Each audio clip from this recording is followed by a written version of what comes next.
Hi guys. So up to now, we have learned how to create mathematical models of engineering systems using differential equations. We will now look into a mathematical method called the Laplace transform, which actually allows us to solve simply and effectively these differential equations. So, differential equations allow to predict engineering systems' response with respect to arbitrary inputs. What this means is that differential equations allow to know exactly what the output of a system will be with respect to any kind of random input that can happen in the real world. Well, Laplace transforms allow us to simplify these equations because, let's be honest, they do look quite nasty most of the time and are very hard to solve. So Laplace transforms allow us to transform these equations into algebraic expressions. So simply these complicated differential equations can become equations with just plus, minus, multiplications and divisions, as well as some variables just by transforming them through Laplace transforms.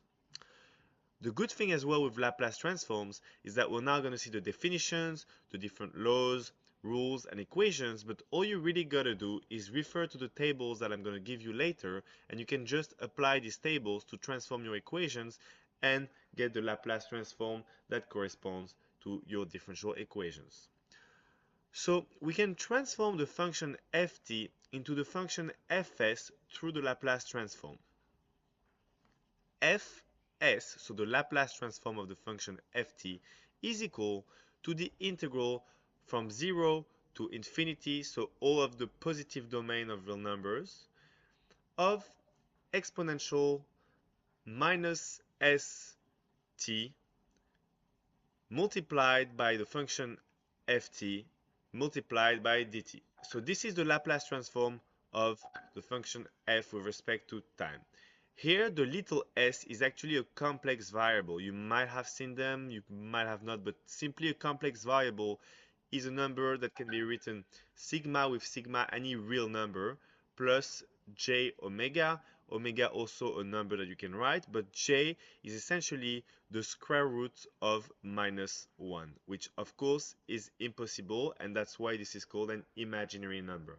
J is an imaginary number. So this is just complex numbers, but you don't have to really be aware of that. It's fine. We'll see it later how it can be useful. Don't panic about it. So the Laplace transform of a function with respect to time is the integral from 0 to infinity of that function with respect to time, and you multiply the function within the integral by exponential of minus st. Okay, s is always written as s in these equations. Okay, it doesn't change value, it's s, and then we can solve for it when you solve the Laplace transforms. But you can just write it as. That's why it's not that important that it's a complex number for now.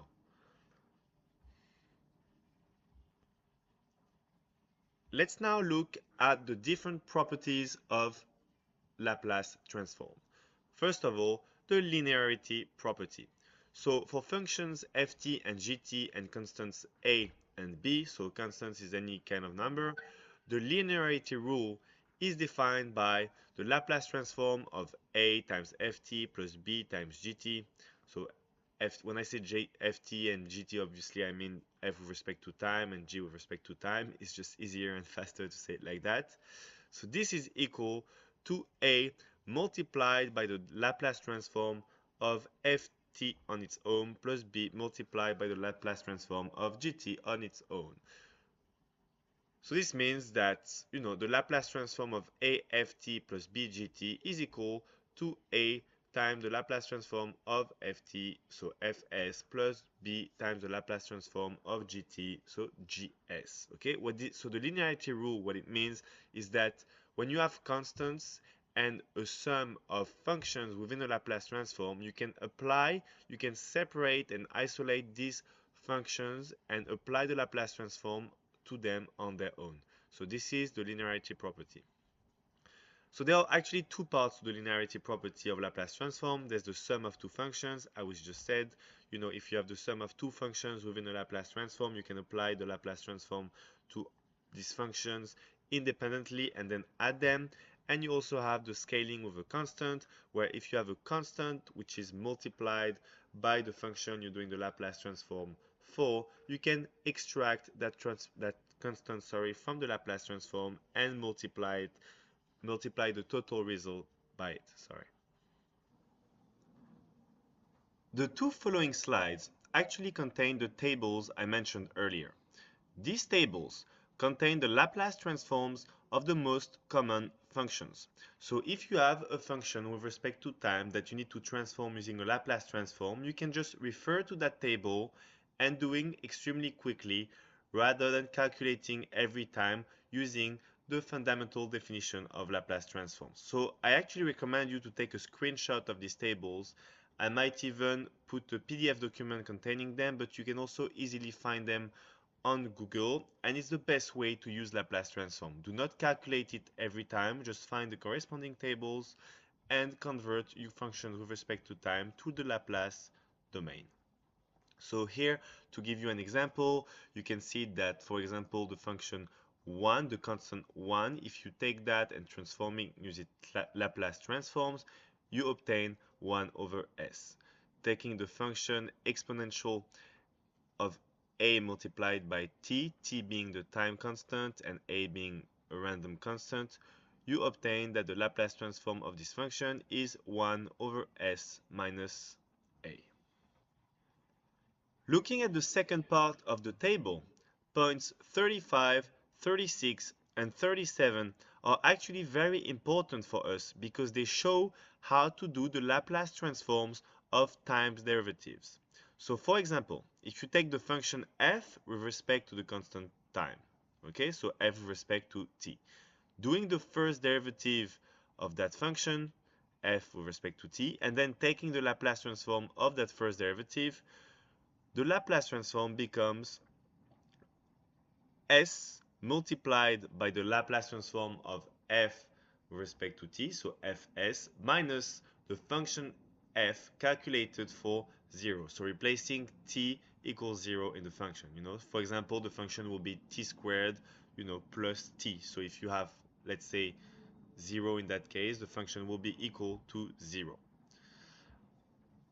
Looking at point 36, you can now see that the second derivative of the function f with respect to t, once passing it through a Laplace transform, becomes s squared multiplied by the Laplace transform of s minus s multiplied by f calculated for 0 minus the derivative of f calculated for 0. Okay? So there is a trend here, and that trend can be observed at point 37. This essentially gives you the equation to calculate the Laplace transform of any order of derivative of a function that you have with respect to time. So this is very useful, guys. You can get, the second, third, fourth, fifth derivative using that function. And essentially, because we're trying to apply Laplace transform to differential equations, these points are very important. I just want to go over the Laplace transforms of derivatives one more time. In the context of engineering systems, time derivatives are essential. Looking at a function x with respect to time, okay, for example, xt is equal to t squared plus 1. The Laplace transform of the first order derivative of x is equal to s multiplied by the Laplace transform of x minus x calculated for 0. So in that case, x calculated for 0 becomes 1 because it is t squared plus 1, and t squared is equal 0 when t is equal to 0.